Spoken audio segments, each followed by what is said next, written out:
PDF अर्थात् portable document format भनेको चाहिँ आजकल सबभन्दा बढी प्रयोग गरिने डकुमेन्ट फर्मेट हो। चाहे त्यो एउटा युनिभर्सिटी स्टुडेन्टको प्रोजेक्ट रिपोर्टको लागि होस् अथवा बिजनेसहरुमा युज गरिने प्रपोजल्सको लागि, जम्मैमा PDF डकुमेन्ट्स नै धेरै जसो प्रयोग गर्ने गरिन्छ।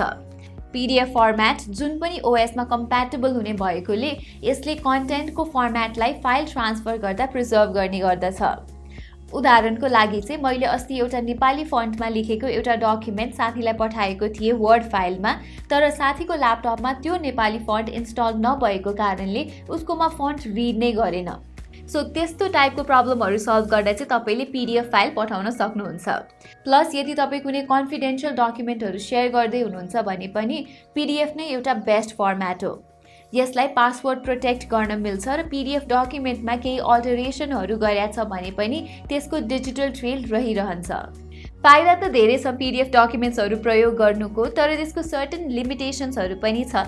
जस्तै PDF डकुमेन्ट्सहरुलाई एडिट गर्न मिल्दैन, जसको कारणले चाहिँ धेरै जनाले अझै पनि वर्ड अथवा अरु डकुमेन्ट फर्मेट्सहरु चाहिँ बढी रुचाउने गर्दछन्। सपोज तपाईको साथीले एउटा एसे प्रुफ रिड गर्दिन PDF डकुमेन्ट सेन्ड गरेको छ भने तपाईले त्यसलाई नर्मल वर्ड फाइल जसरी एडिट गर्न सक्नुहुन्न। प्लस 2-3 वटा PDF डकुमेन्टलाई चाहिँ सजिलै मर्ज गर्न नमिल्न पाउनु पनि यसको एउटा इस्यु नै हो। सो एडिट गर्न अथवा मर्ज गर्न चाहिँ तपाईले कस्टम सफ्टवेयरहरु नै प्रयोग गर्नुपर्ने हुन्छ। सो ब्राउजरमा गएर free PDF conversion tools type गर्नुभयो भने मल्टिपल रिजल्ट्सहरु पाउन सक्नुहुन्छ तपाईहरुले। बट जम्मैले पर्फेक्टली काम गर्दैनन् र कुनै त स्क्यामी वेबसाइटहरु पनि हुने गर्दछन्।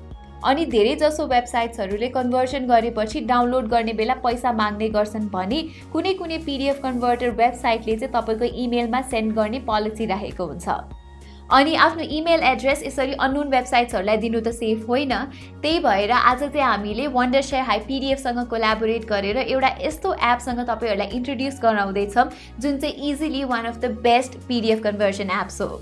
Hi PDF वेबसाइटको एकदमै क्लीन इन्टरफेस छ र यसमा तपाईले PDF म्यानिपुलेसनको लागि चाहिने जम्मै टुल्सहरु जस्तै कि PDF to word, word to PDF इत्यादि पाउन सक्नुहुन्छ। प्लस एउटा नीट फिचर चाहिँ यो एपको वेब र डेस्कटप भर्जन दुईटै छ। सो यदि तपाईहरु आफ्नो ल्यापटपमा धेरै डकुमेन्ट्सहरु म्यानिपुलेट गर्नुहुन्छ भने चाहिँ तपाईले यसको डेस्कटप एपलाई डाउनलोड गरेर पनि चलाउन सक्नुहुन्छ। यदि त्यस्तो होइन र कहिलेकाहीँ मात्रै चलाउनुहुन्छ भने यसको web app will suffice. Web र डेस्कटप दुईटैको इन्टरफेस हल्का सिमिलर नै छन्। दुईवटैमा तपाईले आफूलाई चाहिएको टुल सेलेक्ट गरी फाइल अपलोड गरेर कन्भर्जन, इन्क्रिप्सन, डिक्रिप्सन जस्ता कामहरु गर्न सक्नुहुन्छ। तर डेस्कटप भर्जनमा चाहिँ टुल्सको हिसाबले हेर्नु पर्दा चाहिँ धेरै लिमिटेशन्सहरु छन्।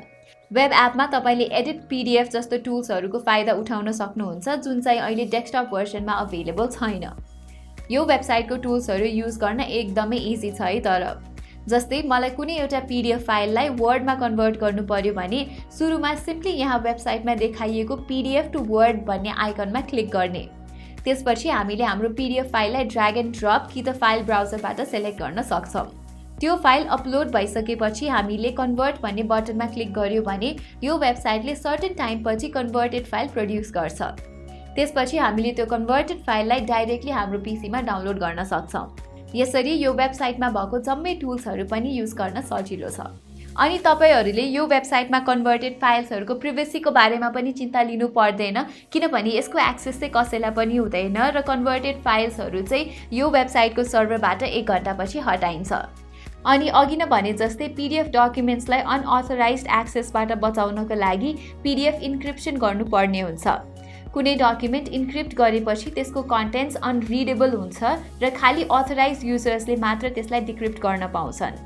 PDFलाई पासवर्ड इन्क्रिप्सन गर्न Adobe Acrobat Reader पनि युज गर्न सकिन्छ जसमा एकदम मिनिमल स्टेप्सहरु छन्। तर Acrobat चाहिँ फ्री सफ्टवेयर होइन। ट्रायल पिरियड सकेपछि किन्नै पर्छ यो सफ्टवेयर र त्यो महँगो पनि छ। सो फ्रीमा PDF इन्क्रिप्सन गर्न चाहिँ तपाईहरुले Hi PDF टुलको प्रयोग गर्न सक्नुहुन्छ। यसले तपाईलाई सिग्नेचर्स, पासवर्ड्स, परमिशन्स इत्यादि सेट गर्ने अप्सन पनि दिन्छ। साथसाथै फाइल कम्प्रेसन पनि Hi PDF को टुलको एउटा हाइलाइटेड फिचर हो। यो चाहिँ एउटा इजी टुल हो यदि तपाईको PDF को साइज ठूलो छ र you want a smaller size भने। युजुअली धेरै जसो इमेल सिस्टम्समा एउटा इमेलमा पठाउन मिल्ने डेटाको साइज लिमिट तोकिएको हुन्छ। इभन जीमेलले पनि फाइल अट्याचमेन्ट्सको लिमिट 25 MB सेट गरेको छ। तपाईको रेसिपिएन्टको लिमिट यो भन्दा लोअर पनि हुन सक्छ। सो लार्ज डकुमेन्ट सेन्ड गर्नुपर्ने बेलामा त्यसलाई कम्प्रेस गर्नै पर्ने हुन्छ। फाइल कम्प्रेसन गरेपछि लार्ज डकुमेन्ट्स और मल्टिपल डकुमेन्ट्सलाई एउटै इमेल मेसेजमा अट्याच गर्न सकिन्छ rather than sending them one by one. यसै गरी यो टुल युज गरेर कम्प्रेस गर्न फाइल सेलेक्ट गर्ने अनि आफूलाई आउटपुट कुन क्वालिटीको हाई, मिडियम वा लोमा चाहिन्छ त्यो अनुसार प्रिसेट्स डिफाइन गरेर कम्प्रेस गर्ने। यो युज गरेर पीडीएफ भित्रको इमेज साइज पनि रिड्युस गर्न सकिन्छ। त्यसैले तपाईको पीडीएफ डकुमेन्ट भित्र धेरै फोटोहरू छ भने this can be an effective tool. त्यसै गरी हाई पीडीएफबाट इन्क्रिप्ट गरिएको फाइल्सहरू अनलक गर्ने फिचर्सहरू पनि रहेको छ। यहाँ कुनै पनि पीडीएफ फाइल अनलक गर्नको लागि सिम्पली त्यो फाइललाई यहाँ इम्पोर्ट गर्ने, करेक्ट पासवर्ड एन्टर गर्ने अनि त्यो फाइल अनलक्ड हुन्छ। हाई पीडीएफ को फाइनल टुल भनेको चाहिँ पीडीएफ मर्ज गर्ने हो, जसबाट हामीले मल्टिपल पीडीएफ फाइल्सलाई मर्ज गर्न सक्छौं। यसमा चाहिँ हामीले आफूलाई चाहिएको अर्डरमा अपलोड पनि गर्नुपर्ने हुन्छ।